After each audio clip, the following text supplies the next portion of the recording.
This week, we're going to be talking about Kong vs. Zilla, The New Empire, Appropriate and Aladdin, and Constellation three-body problem. Man, we have a too many topic problem. And now your host, Mike and Deglio. What is up, full team? Welcome to K&M Geekly. Just a sneak peek at a couple of geeks talking about what got them through the week and reminding you that it's never too late to not grow up. That's us here. My name is Mike and Deglio. That is my good buddy Keith Varney, kicking and screaming. Below me, my brother Nick, who has been relegated back to the small box. He's got his, thanks to JD Makes over at JD Makes on YouTube.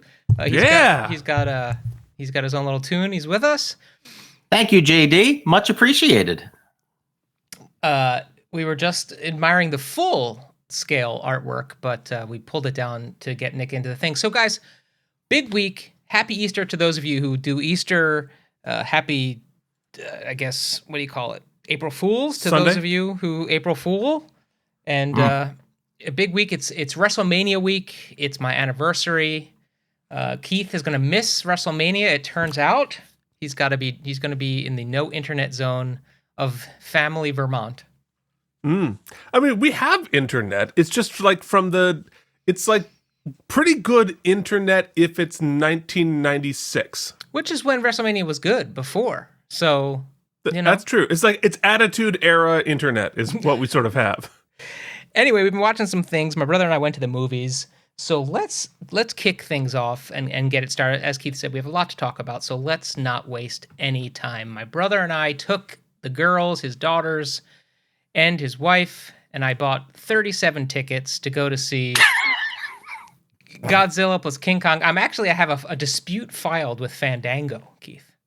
I should tell you about this. Yeah, I purchased purchased 4 tickets to go see this movie.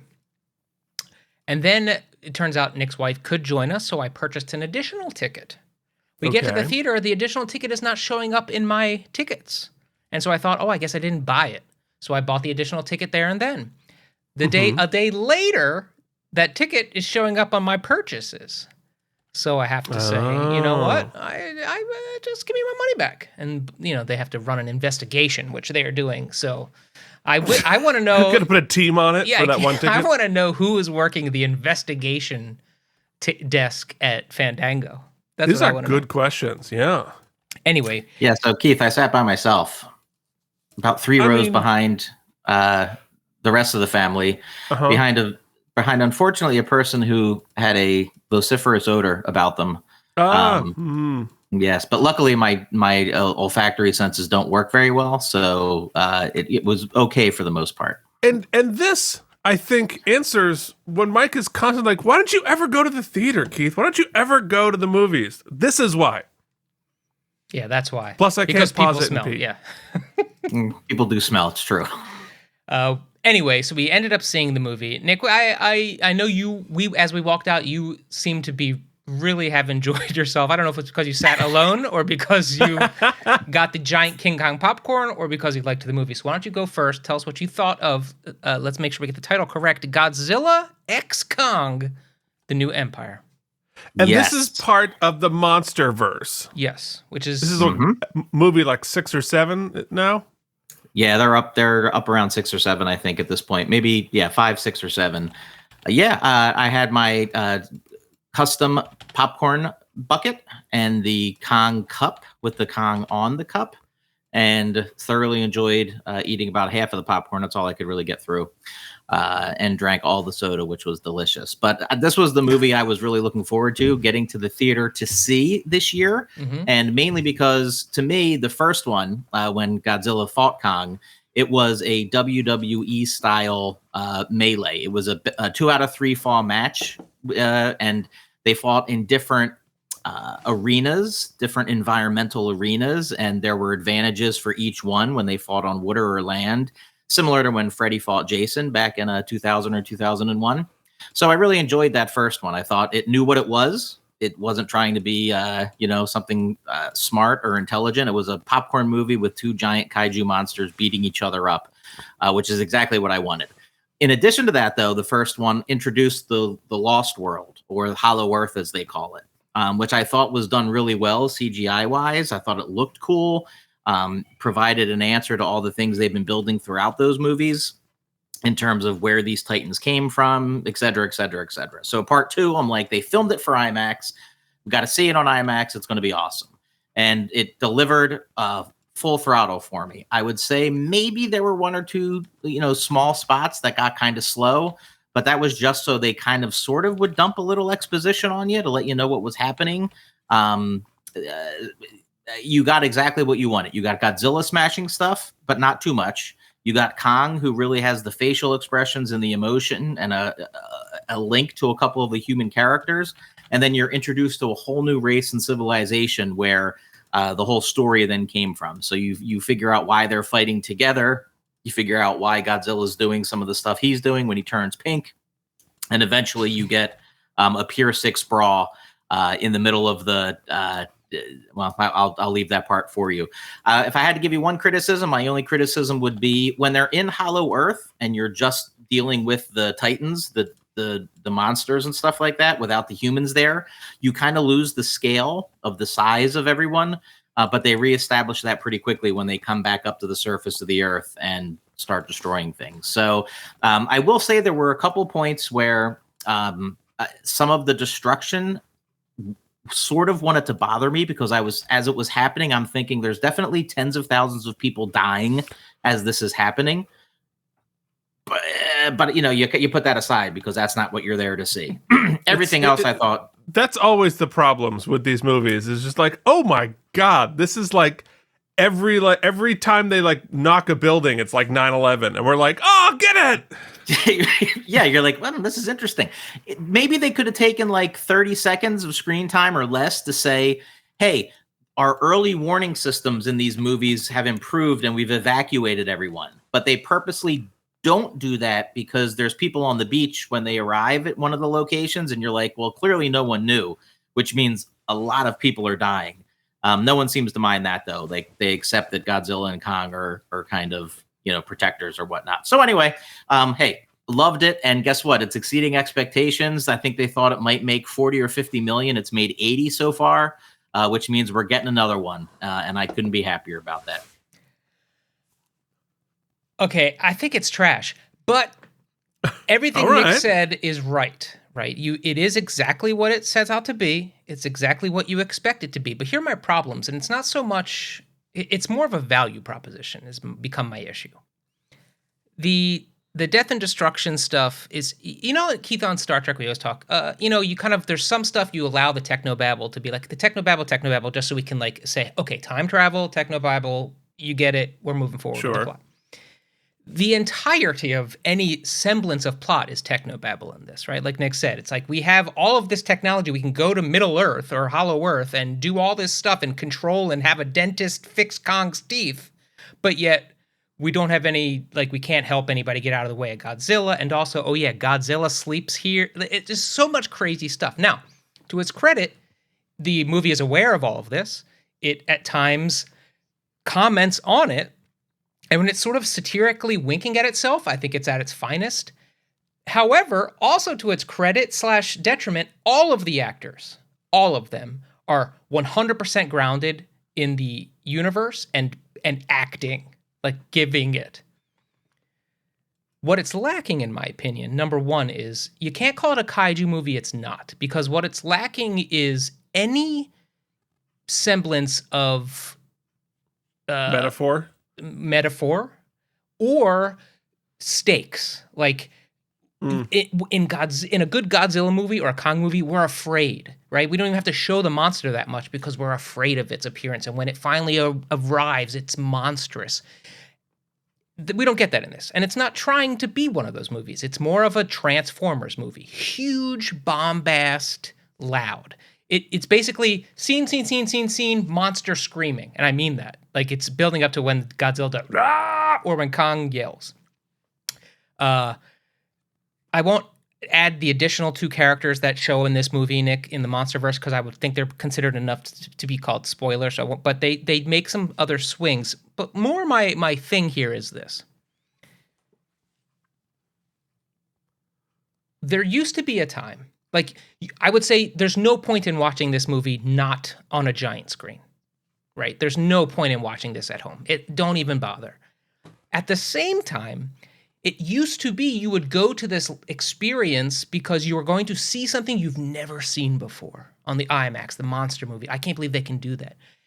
Truthfully, after Jurassic Park, we've caught up with technology. There's nothing you can go see on the screen. Even James Cameron, who's spending gajillions of dollars, Avatar, and to be frank, the experience I had with this movie, I'd rather just play God of War because our graphics cards can do the same graphics.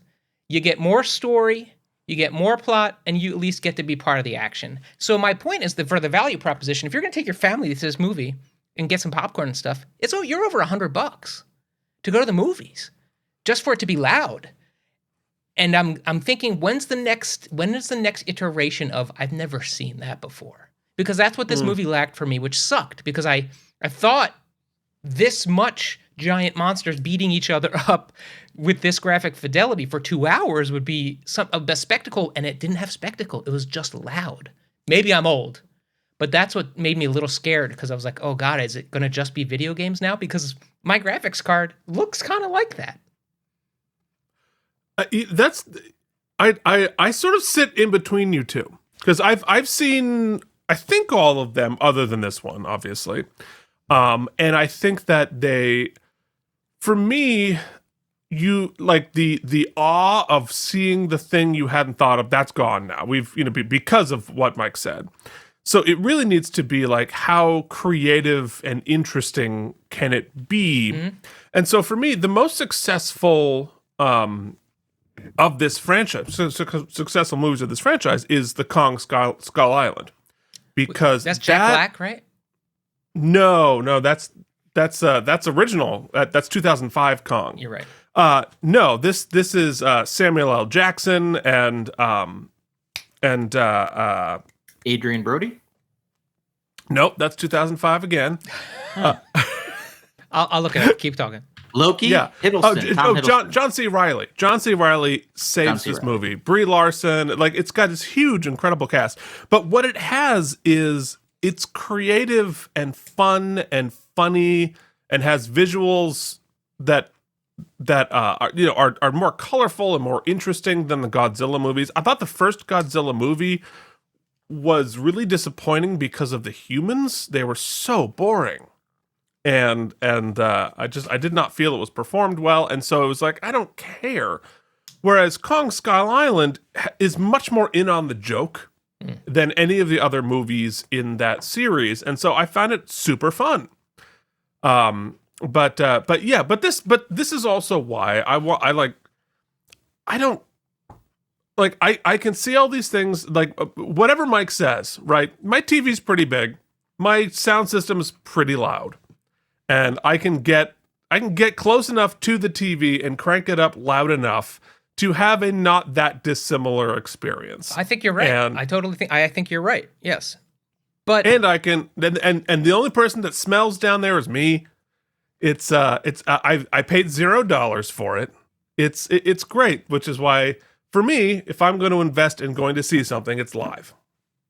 Yeah, that's fair. I still think there's something to going to the theater and supporting the theater, like a small independent movie. Look, like we said, independent movies like Godzilla versus Kong. No, that scratches a different itch. Those cute little indie flicks. Well, my point is that if I didn't see Past Lives in the theater, that movie might have made $0, right? And yet it was the best movie I saw last year. So I think there's value to supporting movies. And for the indies, definitely. Yeah, and I think there's value to some theaters for the shared experience, right? There's a difference in seeing Ghostbusters with a bunch of people who pop for the Ghostbusters versus watching it at home when it probably has less impact. No, for sure. And I have had those rare experiences. I mean, seeing the Ring in a packed theater in Brooklyn at like 11 o'clock at night, people were screaming. It was fantastic. So I'm not without that feeling. And I think that, the first Avatar, it did some things with the 3D technology that you had never seen before. So that was an experience you're like, I've never seen before. And what I'm getting at is that this movie made me realize that graphically, I don't know how much further we're going to go, right? We've already got the Transformers. We've got the Lion King is real. You can do everything photoreal, basically. Yeah. What is the next thing I haven't seen before? I'll tell you what the next thing is going to be. And it's bad for us. Yeah, artists. AI. It is terrible for us artists. AI is the next thing. And I don't mean like AI graphics or going to go see an AI movie. I mean customized movies.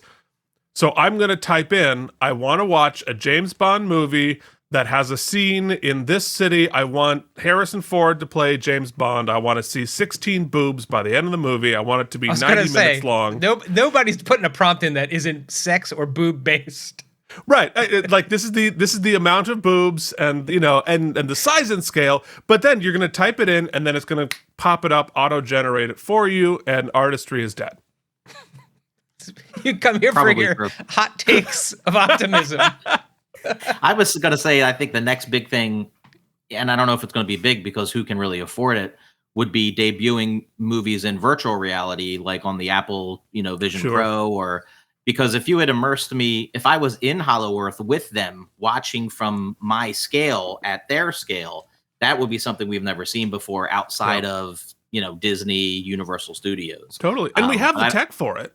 I mean, those Avatar worlds are fully fleshed out and built out. So, you could literally give us a scene, let us direct it ourselves from whatever point of view we want. Yeah. It's all fully realized now. Yeah, we have the tech also to put us into the sports arena, right? Why can't I watch the Super Bowl on the 50-yard line with all the fans? It's ridiculous that we haven't started to invest in that. But I think Apple, at least, is as ridiculous as that $3,600 price point is. I think them getting into the space and investing into the tech is hopefully going to usher that in. I mean, I think the only reason we don't is money, is licensing. Yeah. Is Fox pays too much. Yeah. For their thing, they're not going to allow that. It's not that we can't do it. I know. Well, guess what? We can. I know we can do better than 720p on ABC and Disney channels on television. Yeah, thank you very much. Okay. Yes. All right, so let's move on. So that's a weird sort of in between about Kong and Godzilla. I mean, if you're going to the movie, you're going to get what you're going to see. Like, don't get me wrong. I'm just the days of Jurassic Park where you get a Spielberg-esque romp and those kinds of visuals. We're in a valley. Let's put it that way. No. All right, Keith, you saw some stuff on the Broadway you wanted to talk about, so I would love to hear about it. I saw a couple of things that were really fun and a really cool, interesting experience that I was lucky to be a part of. So first off, I saw the invited dress for The Appropriate Transfer. It's a play on Broadway this season. It played at the Helen Hayes under the auspices of Second Stage, and then they've done a commercial transfer to the Belasco. Still a limited run.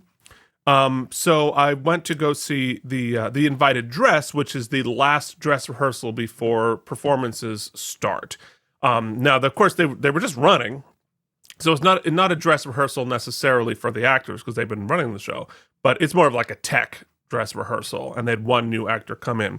It's a play headed by Sarah Paulson, Michael Esper, and Corey Stoll, and it's sort of a family drama play about a adult children who's coming back to their childhood home, which is a plantation in the South.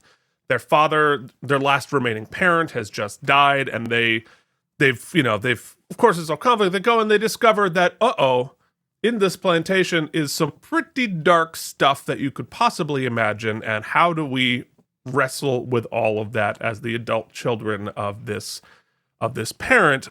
Anyway, it reminds me a lot of August Osage County, which is also a family drama about a missing parent, and at this point, but the adult kids who have scattered across the world come back and what do we do? And then just unbelievable great conflict writing and performances. Sarah Paulson, not surprisingly, is spectacular, and I was very fortunate that we sat in the third row dead center, so I was 15 feet away from these performers, and they're just go see a play on Broadway because the quality of the writing and the quality of the acting is astounding. Watching Sarah Paulson live and watching her react right? Because like she does the big monologue at the end, and it's like, oh my god, holy crap! But she's just sitting on a couch while somebody is talking to her, and in the paragraph that person is saying to her, they give her just the tiniest bone of vulnerability, and instantly her eyes go wet. She's feeling it. She's feeling that, and then they turn at the end of the paragraph, and she goes cold again. Doesn't say a word. Doesn't move a muscle. But the caliber of reaction in the acting that you're getting at that level, it is the absolute highest level of the art form. And loved the play. It's really, really good. And it's written by Brandon Jacobs Jenkins, who is a young writer who is fantastic and very satisfying. The set is beautiful. It's gigantic. Definitely go see it. It's running currently now at the Belasco Theater through June 23. But of course, a limited run is always limited until it's not. We'll see what happens at the Tonys. So really, really enjoyed that. Got to hang out with everybody afterwards. It was quite an event. So really fun. The other really fun thing that I did this week is I went to go see the 10th anniversary performance of Aladdin on Broadway.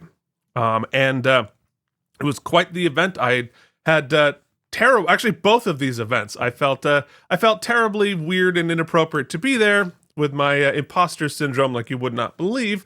But this was the performance of Aladdin celebrating 10 years on Broadway. And so it was a very special event. It was invite only. And so they brought back the entire creative team, and they brought back all the people who had ever worked on the show before. So the audience was basically just people who had worked on the show and me. And this was my first time ever seeing Aladdin. And so Keith's just sitting in the audience. Where's the monkey? I was just like, where? What? I'm not supposed to be here.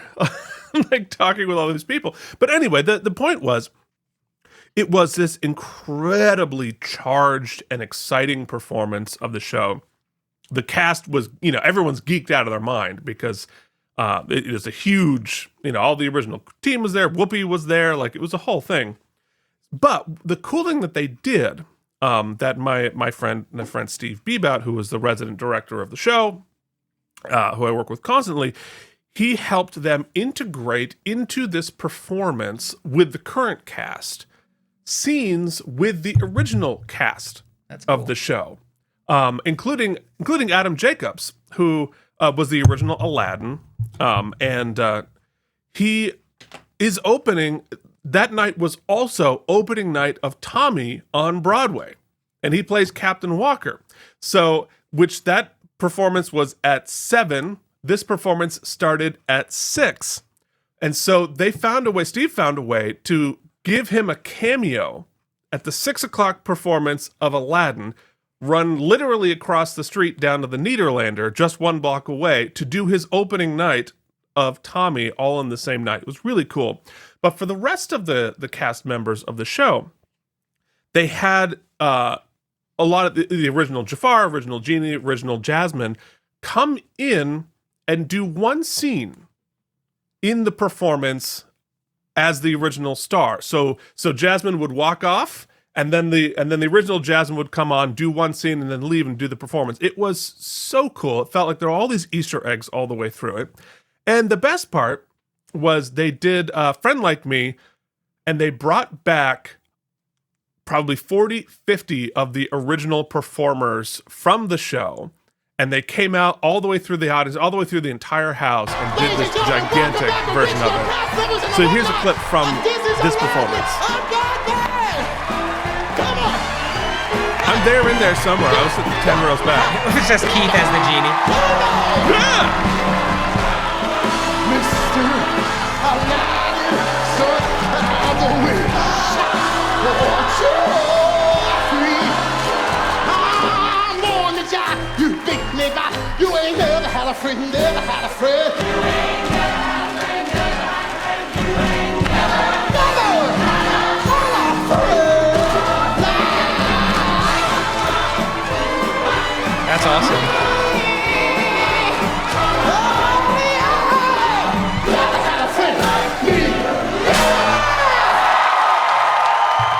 So, Keith? I'm actually there. I'm like dead center, 10 rows back. I haven't looked at the clip to see if I'm in it, but I'm definitely there. What was really cool He's just about sitting there that, going, AI. I was just like, AI, damn it. Art is dead. No, I was losing my mind. It was really, really cool. And of course, like the standing ovation for that number went on like 5 minutes. Do you know that guy, that genie? I forget his name. Michael James Scott. Yes, he 1 year ago, like this week, Jen and I sang at like PS something for this fundraiser, and he sang right before us, and he sang that number right before us, and it was for elementary school kids, so they went insane. And then Jen and I trot on stage and sing If I Only Had a Brain from The Wizard of Oz with me and my acoustic guitar. Let me tell you, the energy was different. Yes, I imagine. Oh boy, that's cool, I man. imagine. That's cool. So anyway, it was really, really cool. I was very grateful to be a part of it. Nobody does that magic quite like Disney. I can never see the show again, Yeah, because it will never live up to that performance. But it was really cool to be a part of it. Wow, man, that's really cool. So moving on to topic number 3, let's just talk a little bit. We're having some great sci-fi taking place on television right now. Definitely no spoilers, as these things are pretty fresh. I just wanted to kind of, I'll chat a little bit about Constellation. I know you guys have pipped and popped on that show, and because somebody is watching our, like making notes on our Plex use. No, I get updates on my emails. Why? Because it's what Plex does. They send you analytics. So, and Nick has finished 3 Body Problems, so I want to get his thoughts on that. So quickly, I'll just say, Apple TV, Constellation, I've talked about it a few times. I was really enjoying it. I just think it's the acting is just pretty spectacular. The sci-fi of it all is slow. It's a slow burn, and they never want you as the audience member to be ahead of the game. So you're kind of catching up and putting theories together in real time-ish with the characters. And having finished season 1, because a lot of people, I think, were pretty sour on the season 1 finale. And I look at it as 2 ways. I still think it's worth finishing the season if you're even remotely invested in the show, in 2 ways. Number 1, they haven't announced that there's multiple seasons, but it feels so specifically like this is a larger arc and we have reached a chapter marker, right? So if you're looking for all of the answers or plot threads to be tied up nicely, that is not going to happen at the end of the first season of this show. Now, 2 of my other favorite properties. One of them took place on Apple TV, and that's Severance. I think Severance is probably the best first season of television I've ever seen. So I'm confident that Apple trusts its writers to deliver compelling narratives. I don't think they would have signed off on something that wasn't fully baked. Also, The Leftovers, different channel, that first season of that show is a tough slog with not a lot of answers at the end of it, and yet it begins a 3-season arc of the best television I've ever seen. I did like The Leftovers. Yeah. So I am allowing for this not to answer all of my questions, right? What I think is developing, and I could be off on my theory here, and is a really deep and introspective analogy about loss, grief, and mourning, much like The Leftovers. And that's heavy, man. And it permeates the whole first season.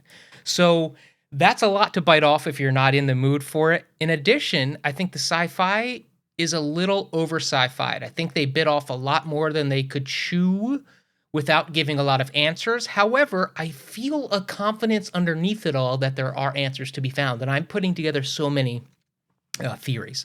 So I really enjoyed it. It's challenging. We've talked about this a lot. I like to be challenged. That's not for everybody. So I can see a variety and have seen a variety of opinions on the show. I'm still bullish on it, but I can understand where that might differ. I know you guys, Nick, how far did you get? 3 episodes in at this point. And your kind of feelings? I don't have many right now, other than that. Like, I think the environment is very dark. It's very heavy, regardless of which possible reality we're looking at or what we're looking at, whether it's mental health or trauma from loss, or it's the MacGuffin of the sci-fi, whatever that material is that had to be experimented with in space. It's just it's there's not a whole lot of levity or hope at all really at this point, so it's kind of hard to feel one way or the other, and they're just doing so much to keep you off kilter. So it's hard to not keep speculating. But I'm definitely in for episode 4 for sure. Like, I have every intent on finishing it. It's just not, for me, it's not one that you binge episode after episode. Like, you need some space in between. Yeah, which I think is why they released it that way, right? They released it on a weekly cadence. In addition, I think that feeling of off balance is disconcerting for the viewer. At the same time, what is compelling to me is that we'll call her the protagonist. She is dealing with that same disorientation. However, for her, in her reality, she doesn't get the benefit of us just being confused. It's basically terrifying. It's life or death, and it's really messing with her. So that's, and of course, Mike Ehrmantraut from Breaking Bad is in it. I forget the actor's name. He's great. Keith, you've seen a few. Your current thoughts? Yeah, I'm sort of at the same place that Nick is in, and I'll say this: one, looks great. Acting is great. The writing is good. And so there are the prime storyline, I think, is compelling. I think this just comes down to like a personal preference thing. I don't like being so disoriented that I don't understand what's real and what's not, and what's happening, what's not, because I just stop caring. I have a hard time investing in any piece of it if it's not real. And so it's just like, all right, I don't mind being caught up in different timelines, which I think is what's happening, right? My guess on this is that they have, through this MacGuffin thingy, they've torn open space-time, right? So we're sort of time traveling a little bit, and so she's experiencing things in different timelines. I may be completely wrong about that.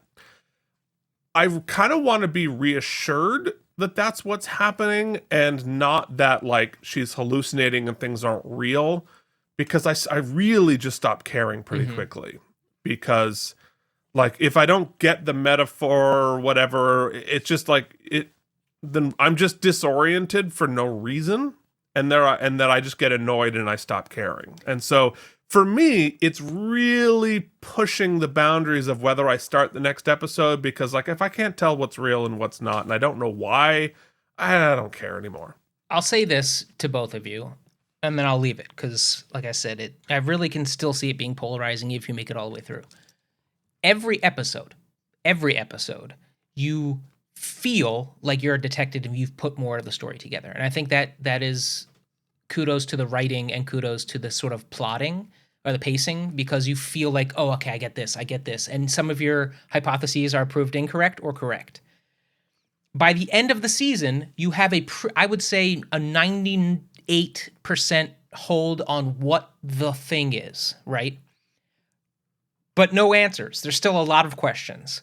And the best compliment I can give it is that I feel very confident that they know where they're going. It's concerning that it hasn't been greenlit, but some of their crappier properties on Apple TV have been greenlit for multiple seasons, so I'm confident that they have an agreement in place.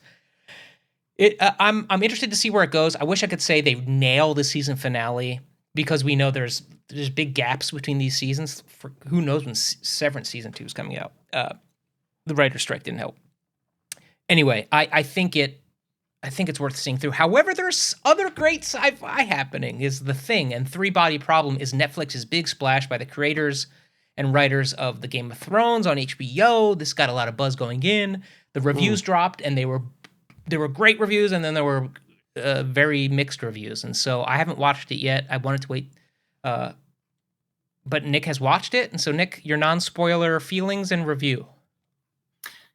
So it's tough because I think it falls into two camps, and that is camp one, the people who read the books when they were translated into multiple languages. So the original books came out in, I think, around 2007, 2008. It's a trilogy, and it's a bonkers trilogy. It goes from book one, which is relatively grounded in a somewhat normal sci-fi plot, and they have a very interesting grab in the first book, and this is not a spoiler because if you're planning on watching, you're going to find out pretty quickly. The situation that is unfolding in this world is that we realize first contact has been made, and we realize that they're coming, and they won't arrive for 400 years, and that brings about a whole bunch of issues because do I care what happens to the Earth in 400 years? It would be the grandkids of my grandkids of my grandkids. So how much, which is probably am I going to put realistically into that? how it is going to happen. And they spend a lot of time with the science to show you how it all kind of comes about. So what you get in the first season is essentially you get book one, but you get book one done with different characters that all tie to characters from the book, but not always character to character. Sometimes you get a little bit of character one from the book in 3 different characters in season 1 of the show. So you get to know 5 core characters very well, and then you get to know about 4 or 5 other characters who have played into the story between 1960s and current day, essentially. And you get a lot of book 1. You get a little bit of book 2, and shockingly, you get a little bit of book 3, just a little bit. What's tricky is by the time you get to book 3, it has gone insane. To not quite to the level of what was the show, Mike, where the first season was the missing girl and it was kind of normal. And then the half-hour shows, comedy. And there's like that in the finale, a murder happens. And then all of a sudden by season 3, we have a zombie apocalypse. I mean, I know what we're talking about. And now I can't think of it either. HBO, yeah. right? Yeah. It's not quite to that level where you go from the most normal thing ever to After the Party? most No. something like that. Yeah. Something like that. Anyway, book 3 gets kind of crazy. So what I say they have done a wonderful job in season 1 of doing is creating a world where you can believe what's happening, where you can understand the science that they're talking about, how it played in, and they give you characters that you follow closely enough to either care about or purposely not care about. And that carried me through all 8 episodes. Now, knowing the way the book went, there were certain things I was expecting, and I feel like we were given those things the way Game of Thrones would give it to you. So when they get to a Red Wedding level event, they deliver a Red Wedding level event. What I would say is the difference between the 2 properties is that Game of Thrones didn't have a definitive ending when you go into the final season. Well, season 7 or 8 of Game of Thrones, they had to make up essentially what was happening. They didn't have source material. I think they very knowingly went into this having all the source material, having the full 3-book trilogy. So that way, when they get to the end, they're going to be able to give what they plan on giving. It's not like in Game of Thrones where it started and they didn't know where it was going to end. I think a lot of the dissension in the final season of Game of Thrones was that you got movie quality production, but you didn't necessarily get resolution or story that you thought you were going to get based on the way the series built. You're going to get an ending to this. It's not going to be, if you haven't read the books, it's not going to be anything near the world of what you think it's going to be. In fact, some of the things that happen in season 1 are directly setting up the actual finale, which I found very interesting because you will know if you read the books. But if you didn't, you're just going to be very depressed. So I would say it peaks in episode 5. And I would say episode 7 and episode 8 really, really tie together in a powerful way the characters, because you have to care about the characters to survive book 2 and book 3. And also a world where, for the most part, you're curious. The one knock that I will give it is that they really struggled only with one part, and that is once contact is established, they show a variety of communications that take place and how they take place. And because of the advancement of the civilization we're dealing with, a couple things happen that really you kind of have to suspend your disbelief, because you would have thought they might have figured this out beforehand, or they should have figured this part out beforehand. Aside from that, the acting's fantastic. The sci-fi is translated really well. It's shot beautifully.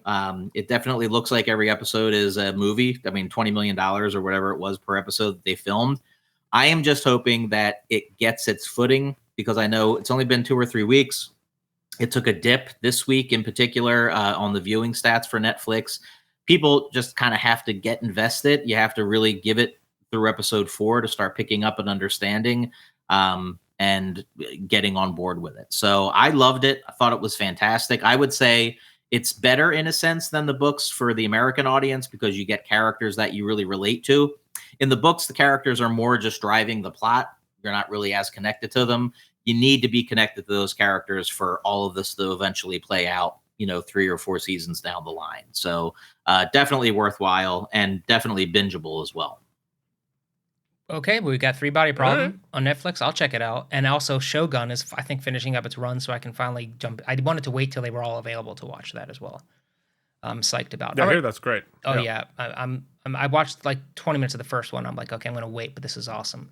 All right, so let's go around the horn here. Weekly Rad, anything well, Keith, you had a pretty cool week. Anything you got coming up that's awesome, or you want to mention? No need. But it's well, up to you. my Weekly Rad coming up is the eclipse. Oh, crap. When's that? I know nothing about it. No, we have a full April solar eclipse coming up on the 8th, which is going to pass right over my parents' place in Vermont. They're going to get the full thing. So I'm going up a day early so I can be there for the eclipse. Oh, I bet you it's nice and dark there too. With my folks. Yeah, should be pretty cool, and won't happen again in our lifetimes. So definitely don't miss it. Okay. Don't trump it. Get some glasses, and the pinhole box thing. I don't know. I don't know what the deal is. It got glasses or whatever. Wait, that means when it's the sun and it gets dark, or the vice versa, where it's dark and something passes over the moon. You said solar eclipse. Yes, it's the moon crossing in front of the sun. Okay, cool. And so it's going to be nighttime during daytime for 4 minutes, I think. So. Definitely worth checking out. So I'm excited to go see that with my folks. Nick, what about you, buddy? I mean, it's WrestleMania week. So although once in a lifetime for the solar eclipse, which is going to be pretty awesome, it's also Philadelphia WrestleMania. So it's in our hometown. And we have made a strong point, all of us on this podcast, and our friend Ron and Sil and the wrestling gang. Ron and Sil are going Saturday night. They spent some bucks to get some great seats. I'm more of the fan of seeing things, on the television, shown beautifully and wonderfully, which WWE always manages to do. However, I have to admit, I have been getting some FOMO, some fear of missing out. Nick was like the most only rational voice, saying it's going to be freezing cold and we should not spend the money on it. And now the week of, he's like, we can do it. I was like, let's just relax. Let's relax. I'm telling you, right now is the best time to buy tickets right now. No, the cheapest right now. Day of will be cheaper. Or day of. Right now, they're still pretty expensive. Because the thing is, if you're going to go, I want to see the thing. I don't want to sit in the very back just to say I was there. It's not as important to me as for that. But for me, to be honest, the only thing I love about wrestling, the most of these events is the pre-done packages, which, yes, they'll show on the Jumbotron, but it's not the same because it catches you up on the story. And you don't realize when you're watching just how important the commentators are. That they're telling the story, they're building it out. And without that, just in a void, yes, you get the energy of the audience, but I just don't think it's the same. So I don't know. Yeah. I'm happy to watch it at home.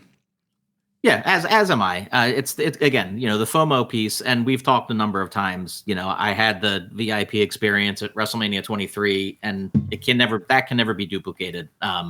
However, it's kind of exciting in that on Friday we're going to get the kids out of school early. We're going to go down to WWE World, which is at the convention center in Philly, and they have a lot of interactive exhibits, a superstore. Autograph signings and things, which I don't care about, but it's more the WWE experience. And we know that they put on that type of production package, which is amazing. And I'm expecting that to be really cool. Then Friday night, we get the final SmackDown before WrestleMania, along with the Hall of Fame, which we can watch on Peacock. Saturday, you get the NXT show in the afternoon, followed by the night one of WrestleMania, where The Rock is wrestling for the first time in 10 years as a bad guy. It's been pretty exciting there. Big night Sunday night, which unfortunately we won't have Keith now, so it takes the wind out of the sails a little bit. I know, it's killing me. It's killing me. Yeah, it's understandable. In fact, I won't even be able to watch it live because I'll be with my folks. So I'm going to be live texting the thread on like Tuesday. Tuesday or Wednesday when I finally watch it. We'll be in together, so yeah, I guess we won't have to text about it, so you won't get spoiled. That's right. I'll try not to get spoilers, but we'll see.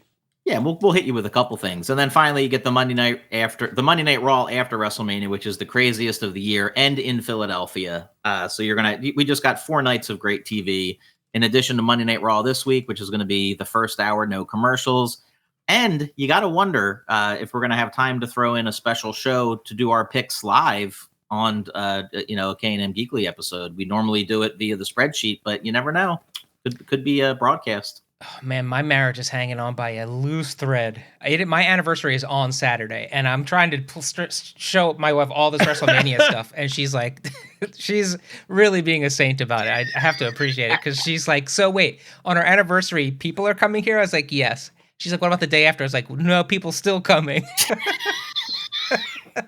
Hey, let's not forget, you got married on the night The Undertaker's undefeated streak at WrestleMania was broken. Yeah, and you know who didn't give two shits about that? The person I was marrying. She's like, yes, and we're getting married.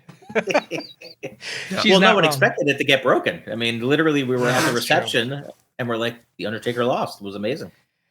I'm just thankful I didn't have any cell service. Okay, so this week, I wanted to talk about, for my weekly rant, I wanted to talk about Beyonce's new album. I've been really excited about the new album. I've been really excited about the story behind it and all the stuff. So I like to support artists even when they're Beyonce, and meaning she doesn't need my money.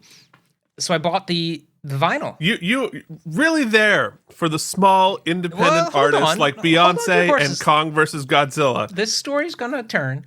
So I got the vinyl. I like to listen to vinyl records, and there's a big controversy because vinyl has to go into print a little bit early, and she made some late additions to the album. Long story short, they only sold the albums on her website and the CDs on her website, right?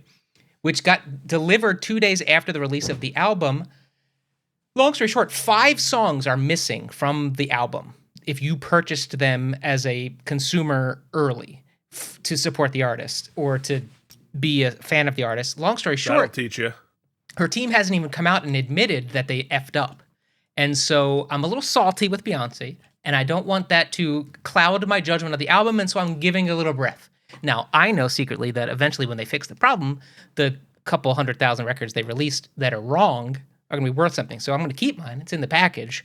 But that's neither here nor there. So instead, I was going through my YouTube's friends, and I saw one of the latest Tiny Desk concerts with one of the new hotnesses in music, which is Chappell Roan is her name. And her story is really, really unique. Here's the Wikipedia version. When she was like 17, she got found on YouTube, and they flew her out to LA, and she showcased, and everybody had a feeding frenzy as sort of like a minor league prospect. She signed to a record label. They tried her in a couple different genres, chewed her up, decided in 2020 when the world went to crap and there was no more touring artists, spit her out. I don't want her anymore. So she was just kind of like 17. She's like, my dreams are going to come true. And then all of a sudden, no. And the music industry just didn't want her. And so the guy, I can't remember his name, the producer who works with Olivia Rodrigo, had recorded a couple songs with her, really liked her, took her under his wing.